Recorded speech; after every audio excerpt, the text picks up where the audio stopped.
Asante sana. Mimi naitwa Chonya Elisha, mwenyekiti wa Baraza la Vijana Chadema mkoa wa Mbeya, na kwa nafasi hiyo ni mjumbe wa Baraza la Uongozi la Chadema mkoa wa Mbeya. Kwa sababu hiyo kwanza pokeeni salamu za mwenyekiti wetu wa kanda wa chama Mheshimiwa Joseph Mbilinyi aka Sugu, mahususi kwa vijana. Anasema ule wakati wa moto chini umekwisha kufika, saa yake ni hii, na amesema niwaambie vijana na wanambeya kwa ujumla wake, tukae mkao wa kula. Shughuli zilizowahi kufanyika Mbeya zilikatisha, sasa zinakuja, sasa zitajirudia na kujidabo mara elfu.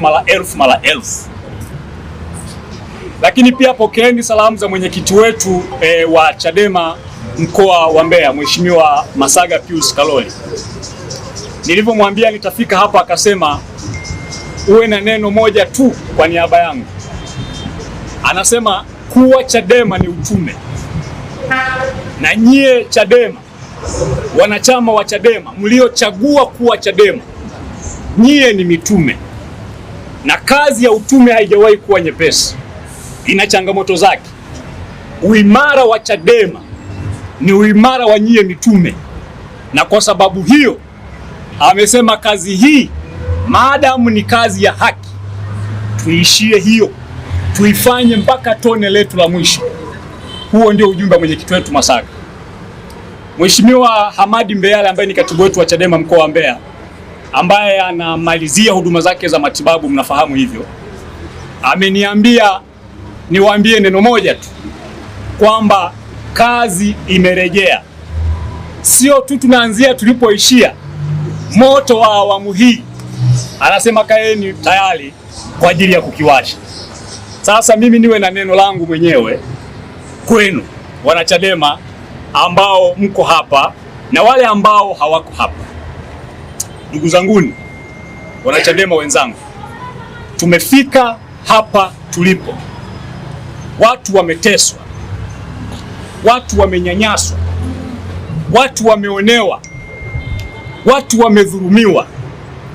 Watu jinsi hivi mlivyopendeza namna hii, na watu jinsi walivyo na furaha leo kila mahali. Kuna watu wabaya sana kwenye nchi hii, walizuia hata msikutane, walizuia hata msitoe maoni.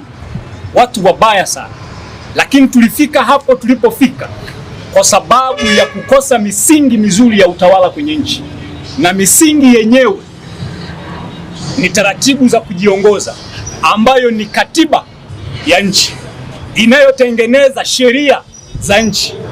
Matakataka na madudu yote yanayoendelea ni kwa sababu ya sheria hizo tulizonazo, ni kwa sababu ya katiba hiyo tulionayo, kwa sababu Chadema tayari tulikwisha kuanza madai ya katiba mpya, na kwa sababu katiba mpya haijapatikana mpaka sasa, ule moto wa madai ya katiba mpya sasa unakwenda kuwashwa, na sisi Baraza la Vijana tutakuwa mstari wa mbele Mbeya na kanda ya Nyasa na nchi nzima kuhakikisha nchi yetu imepata misingi mipya ya kujitawala, tumepata katiba bora, katiba ya wananchi, ili tuwe na sheria nzuri, watu watendewe haki, watu wafurahi, nchi iwe na amani, watu wake wawe na umoja, wawe na mshikamano, na amani ya nchi ijengwe katika msingi wa haki, na ijengwe katika utawala bora na utawala wa sheria.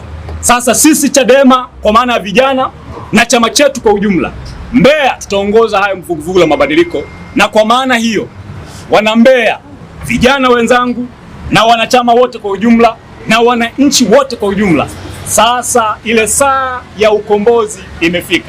Inaweza kuwa na maumivu, bahati nzuri mna uzoefu na maumivu, tutaishinda.